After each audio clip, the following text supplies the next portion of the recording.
You're listening to the Diplomats podcast on Asian geopolitics. As always, I'm your host, Ankit Panda, broadcasting from Washington, D.C.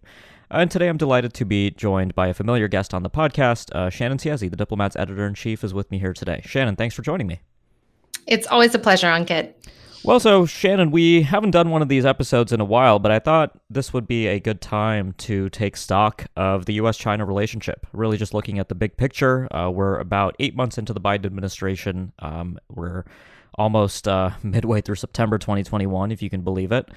But, I thought it would be good to sort of reflect on the broader themes we've seen in the U.S.-China relationship. There's generally a sense that we have seen a fair bit of continuity with the Biden administration coming in and retaining quite a bit of the Trump administration's policies. Not all the policies, but generally the strategic outlook towards the relationship with China. And I thought actually, one of the things that we could talk about to kind of kick the conversation off is the major place where there's a difference in how the administration thinks about potential paths for cooperation with China. One of the areas is, of course, climate change, where the Biden administration has a drastically different outlook from the Trump administration, to say the least.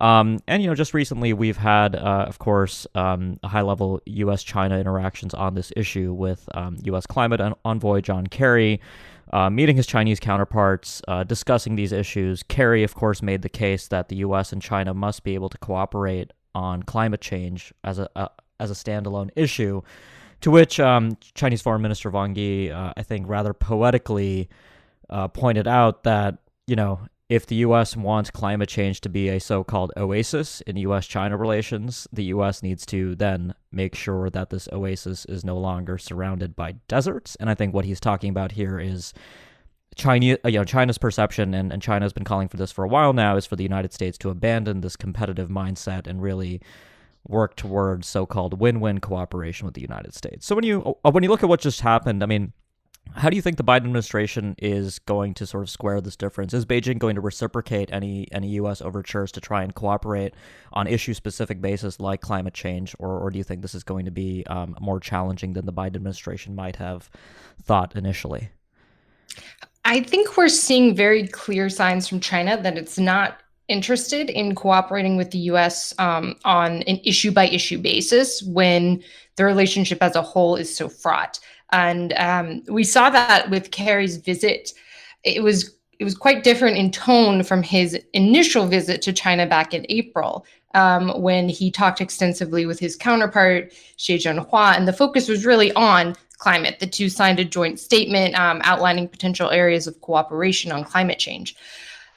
This time, we didn't really see that. Kerry still was officially hosted by Xie, but he got a lot more headlines from his conversations, which are all virtual, by the way, which is interesting, with Foreign Minister Wang, with Yang Jiechi, and with Politburo Standing Committee member Hang Zheng. And each of those three men had the same message for Kerry, which was, if you want cooperation from China on climate change, the relationship as a whole needs to adjust. And in particular, there was repeated reference to the two lists that China gave to Deputy Secretary of State Wendy Sherman when she visited China back in July. Essentially, two lists of demands that China wants met before the relationship will return to an even keel. That includes specific cases like Meng Wanzhou, the imprisoned Huawei executive who is in Canada fighting extradition to the United States. It also includes more broader things like revoking sanctions on Communist Party officials, relaxing the scrutiny of Chinese students that both the Trump and the Biden administrations have ramped up in recent years. So that's really been China's message, is we gave you a list of demands. If you want any cooperation from us, then you need to move on those. That being said, I think that it's a bit unrealistic to think that China's not going to do anything on climate change. As I wrote in my piece recapping Kerry's visit, China has its own reasons for wanting to act on climate change. This isn't the same as the U.S. trying to cajole China into cooperating on North Korea, for example, or even Afghanistan, which we've also seen several high-level conversations occur recently on that. China has deep-seated interests, both in terms of trying to ameliorate the climate crisis, which is going to impact China as much as any other country in the world, but also in terms of China wants to position itself to be a leader in these industries that it sees as, the strategic leading industries in the future of renewable energy, electric cars, things like that. So I think basically what China is saying is not, we are not going to do anything on climate change. This isn't a case of China saying we're not going to reduce emissions just as a way to get back at the US, but they don't want to hand the US something that could be spun as a political victory in US-China diplomacy. So we can expect anything that China does in the lead up to the UN Climate Summit this November to be unilateral, possibly bilateral with another partner, for example, the EU, but I wouldn't pin your hopes on any major breakthrough in the US-China front specifically. Yeah. And, zooming out a little bit, what is the diagnosis in Beijing of the Biden administration's China policy, right? Things like the two lists, obviously, I think are quite unlikely to be persuasive to, the Biden administration, right? The United States isn't going to fundamentally have a change of heart at this moment. So when you sort of look at what's being said at the highest levels on the relationship in Beijing, it seems to me at least that China doesn't expect this relationship to get better anytime soon either, even if it's positioning itself as an equal with the United States that's seeking to make these demands. So where do things go from here if you're in Beijing? That is a very difficult question that I don't think even Beijing knows. They obviously have these two lists of things that they want addressed. And what's interesting is almost everything on that list is a holdover from the Trump administration. So it's not that the Biden administration is really making its own moves that are, extremely displeasing to Beijing, although there have been some additional sanctions imposed on Chinese officials, for example. But a lot of this is simply Biden hasn't revoked policies that Trump already had in place. The tariffs that Trump put on Chinese goods, those are for the most part still there.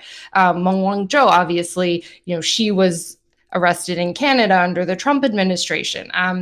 So I think in that sense, there's this weird sort of stability where Biden's administration hasn't really upped the ante in US-China relations. But Beijing was hoping, and I think, frankly, they were unrealistically hoping for an improvement in the relationship under Biden. I don't know if it's a case of just wishful thinking that they wanted the relationship to go back to the pre-Trump status quo, or if they genuinely believed that Trump was an aberration and they missed the broader sea change, across both aisles, bipartisan, pretty much across the board in the analytical community on U.S.-China policy, where most U.S. analysts are broadly supportive of these measures that have been taken, and particularly of the Biden approach, which is much more inclusive of allies and trying to discuss steps with them rather than, policy by tweet as we had under the Trump administration.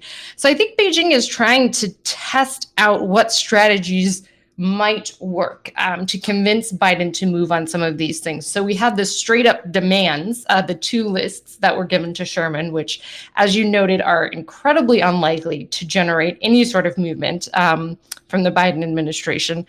We also have this sort of carrot and stick approach that was dangled before Kerry on his visit, which is, if you want us to cooperate with you on a highly touted priority for the Biden administration, in this case, climate change, then you need to give us what we want in these other fields. Again, I don't know if this is going to be successful, because particularly on the issue of climate change, we can expect China to move forward on its own, regardless of U.S. cooperation. And I would expect the Biden administration to know that. So we're just kind of stuck in this frozen state of the relationship as a holdover from the Trump administration. And I think as evidence of that, there's been pretty limited high-level diplomatic contact. Obviously, Kerry has been to China twice, as I mentioned, and Deputy Secretary Sherman visited China. But even that trip almost didn't happen. She was in Asia before it was formally announced that, yes, she is going to China after all. There have been no visits by Chinese officials to the US since the meeting in Anchorage, which obviously did not go particularly well. There's been one direct phone call between Xi Jinping and Biden way back in February. There's just not a lot of exchange happening, which it's hard to see anything changing if the two sides aren't really talking to each other. Mm-hmm. Yeah, and I mean, I also just want to like reflect for a moment on the continuity narrative, which, like most things, is a little oversimplified. When you look in at particularly on the economic side of things, the Biden administration, for instance, have eased off of some of the Trump era executive orders on banning, for instance, TikTok and WeChat. Huawei, of all companies, received a license waiver in late August to buy auto chips from U.S. suppliers. So there is a little bit of change at the micro level. And, I think one important caveat here is, when you have a partisan transition like we've just witnessed this year from the Trump administration to the Biden administration, a lot of these things just won't change rapidly in the first year. The administration is still staffing up. Strategic guidance documents are still being fundamentally, I think, prepared. Policy planning at state is still working through many of the hairy issues related more broadly to the relationship with China. So by early 2022, mid 2022, a lot of these issues, I think, will be much clearer, and then we'll have a clearer sense of the Biden administration's strategic direction. I think the inertia that we see in sort of the first 6 to 8 months of a new administration is somewhat to be expected. It's a little risky to make sort of sharp turns without necessarily having a broader set of strategic guidance, so to speak, for a whole of government effort. I wanted to come back to a point you raised about the Biden administration's emphasis on alliances, which was something that Biden said as a candidate, that he emphasized in his inaugural address, that he emphasized early into his presidential term by releasing an interim national security strategy document. From the Chinese side, this focus on alliances, I think, has been, again, perceived to be sort of the Biden administration ramping up efforts to contain China, right? For instance, the summit with Prime Minister Suga of Japan very prominently and directly addressed issues related to the Taiwan Strait, to the relationship with China more broadly. There's been similar efforts with other U.S. allies. The Quad has received a significant degree of attention from the Biden administration. So when it comes to the emphasis on allies, how do you think that's being perceived right now in China? This narrative, of course, that the U.S. is seeking to contain China goes back even before Trump to the Obama administration. But do you think that the Biden administration's emphasis on alliances is being perceived by Beijing as something that, again, I think is antithetical to an improvement in U.S.-China relations? Yes, I think that this has Beijing fairly nervous. And you saw that when Yang Jiechi went on this lengthy tirade in his meeting with National Security Advisor Jake Sullivan and Secretary of State Antony Blinken in Anchorage, where he said the U.S. is in no position to say it's dealing with China from a position of strength. Very defensive. And that is a response to the U.S. mantra that by engaging its allies and working together, the U.S. is dealing with China from a position of strength. And that is very much not something that China is happy to see.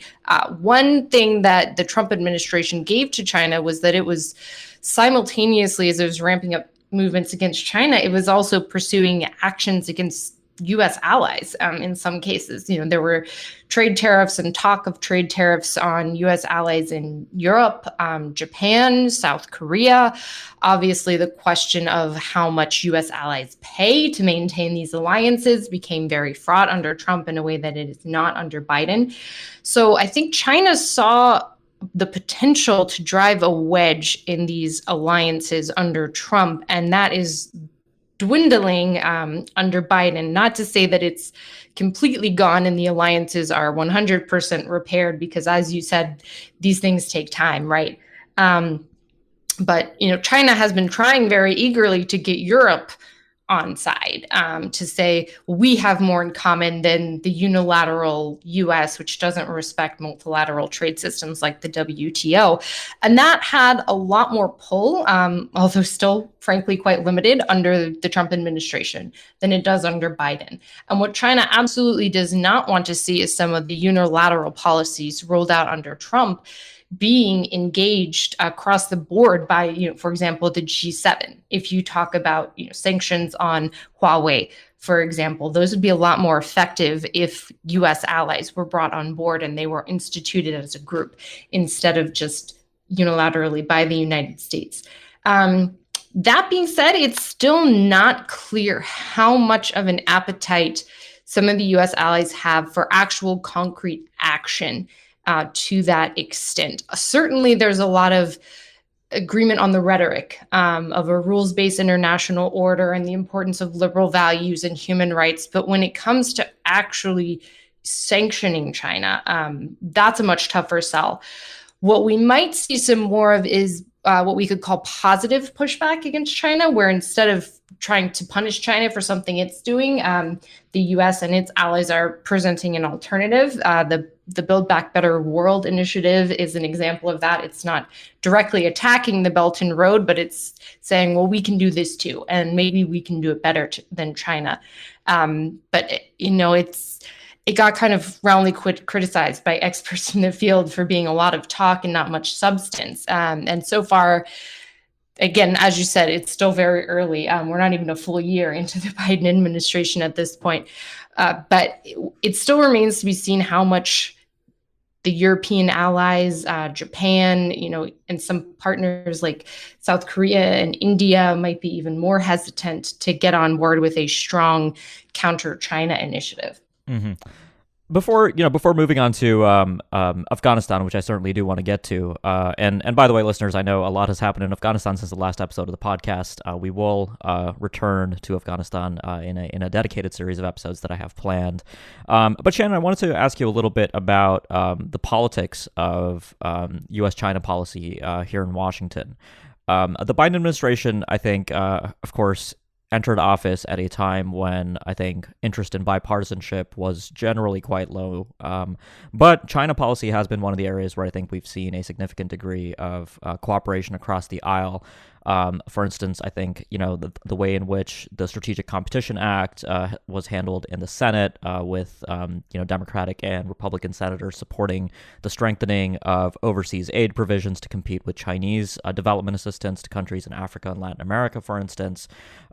There's broadly a sense that whatever Biden is doing in China is something that is broadly supported with a bipartisan consensus. And, there are places where Republicans have criticized Biden on details, right? I talked a bit about the backing down on TikTok, WeChat, and the licensing for Huawei buying auto chips. Those have all received criticism. Any measures that are perceived as, quote, soft on China. But the politics right now in D.C., the winds are clearly blowing in the direction of sustaining this broadly competitive approach to U.S.-China relations. This question's a little bit odd because I want to sort of ask you about whether you see this sort of continuing through Biden's first term, or do you think that there might be sort of variables that could change this leading into the midterm elections? For instance, are Republicans going to seek to paint Biden, for instance, as weak on China, national security issues? We're seeing a little bit of this, of course, with the discourse around the way in which the Afghanistan withdrawal was handled. What's your sense about just how tenacious this broader bipartisan consensus in D.C. is likely to be over the next year or so? I think there's definitely going to be an attempt to paint Biden as weak on China and weak on national security. But for the same reason, the Republicans won't want to really counter any proposals that Biden does put forward to respond to what we can call the China challenge. That's kind of the in vogue phrase right now, because the Republicans don't want to be painted as weak on China. So Biden kind of has guaranteed a certain level of cooperation from Republicans on China issues specifically. And what's been interesting to me is to see how he has managed to parlay that into some even domestic policy. The infrastructure bill that's currently working its way through, that was really billed as this is how we counter China, by strengthening the US at home. And we've heard that mantra repeated over and over again, but now it's actually being used to sell a domestic bill So that's, I think, how strong the, tough on China image resonates with both parties, is that you can frame a completely unrelated, if you think about it directly, policy issue in terms of this China narrative, and you can guarantee a boost in support for it.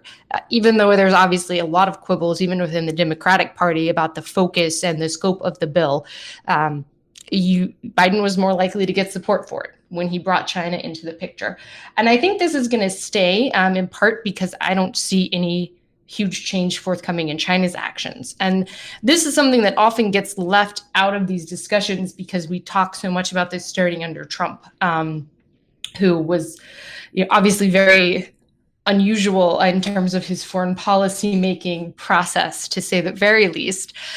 But I think regardless of if Trump in an alternate reality had not been elected, we probably would have seen some sort of stronger US pushback, even under a hypothetical Hillary Clinton administration, because China's own behavior has changed so much since Obama was elected in 2012. Whoever came to office in 2016 was going to have to change the way the US was handling China. Absolutely. Yeah, I think, it's not just the United States. I mean, Xi Jinping's China has, of course, exhibited behaviors both in its near periphery and internally that I think would have drawn any U.S. administration to a more confrontational posture. I completely agree with that.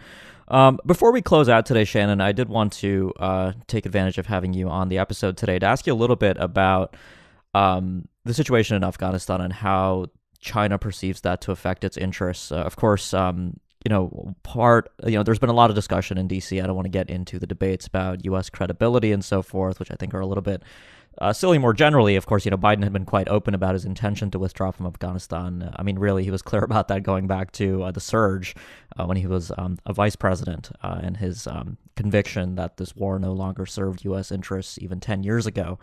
But now, the administration has made the case that pulling out of Afghanistan, despite how poorly the withdrawal was conducted in practice, will allow the United States to regroup and focus its resources on the Indo-Pacific, containing China, supporting the rules-based order there, so far and so forth. And what's your sense of how Beijing is handling the transition now with the return of the Taliban? China, of course, had made overtures to the Taliban as early as this summer, and even potentially earlier, anticipating such an outcome. But broadly speaking, do you think that this is a welcome development for China, or something that you think Beijing will view with a degree of trepidation and potentially see as a disadvantage? I don't think the rise of the Taliban is being greeted with any particular enthusiasm in Beijing. And you can see that if you read between the lines of what they have been saying. There's been a lot of haranguing of the U.S. saying your chaotic withdrawal has caused this mess in Afghanistan. And of course, part of that is opportunistic. They're trying to not that the U.S. needs any help looking bad after the fall of Kabul, but they're trying to hammer home, as you said, attacking the U.S. for its credibility, for supposedly abandoning Afghanistan, and also really taking this opportunity to question the whole project of nation building and whether liberal values are really universal in a broader sense.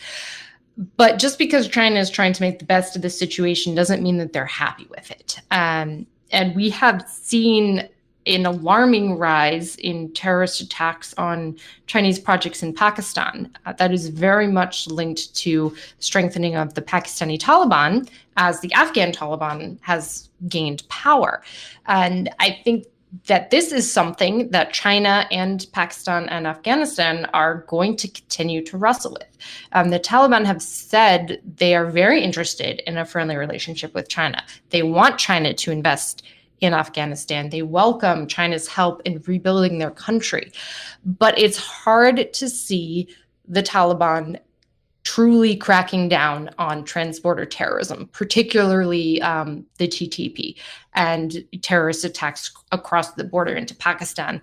And that impacts China, both in the sense that it creates a less stable environment on China's western border. And also, in the sense that China has quite a lot of money invested in Pakistan, it has quite a lot of its people working in Pakistan who now appear to have targets on their back. And that's very concerning for Beijing. So I think the question is, and this is what no one really knows at this point, is how serious are the Taliban about saying that they've changed? Are they truly willing to play ball with China in the way that China wants and truly crack down on, Islamic extremism, which then feeds into terrorism, and truly crack down on foreign fighters in Afghanistan? And I don't think we've seen any evidence so far that that's something the Taliban are willing to do, regardless of how much they're saying they want to cooperate with China. Absolutely. I think you've pointed to a very interesting triangle, too, between, Beijing, the Taliban in Kabul, and the Pakistani military establishment, which continues to have important sway with the Taliban leadership. So it'll be interesting to see how Beijing not only weighs on Pakistan to potentially make sure that its interests aren't adversely affected, but also how China might use financial levers to approach the new government, which I think is going to have tremendous fiscal difficulties with the uncertainty about how a Taliban-governed Afghanistan will fund any of its activities, overseas aid, if and when it can be provided, and if China can provide any kind of economic inducements to sustain ongoing projects from before the fall of Kabul, or potentially establish new projects. All of that could be important sources of leverage, but it'll certainly be something that we'll keep a close eye on. And once we know more, hopefully I can have you back on to do a dedicated episode on China and Afghanistan and Pakistan. That'd be, I think, certainly something worthwhile. But Shannon, unfortunately, that's all the time we had today. But thank you so much for joining me today to talk through U.S.-China relations so far into the Biden administration and to reflect a little bit on Afghanistan and a few other issues. Thanks. Thanks for having me, Ankit, and I'll talk to you next time, I'm sure. For listeners, if you've listened to the podcast for a while but you haven't yet subscribed, please do so. You can do so on Apple Podcasts, YouTube, Spotify, anywhere you get your shows. And if you've been a subscriber for a while but you haven't yet left us a review, please do so as well. That really helps get the word out about the show, and we really do appreciate that. If you have suggestions for future topics or guests, please feel free to contact me either by email or on Twitter. Very happy to take that into consideration. Thanks a lot for listening, and I'll be back soon with more.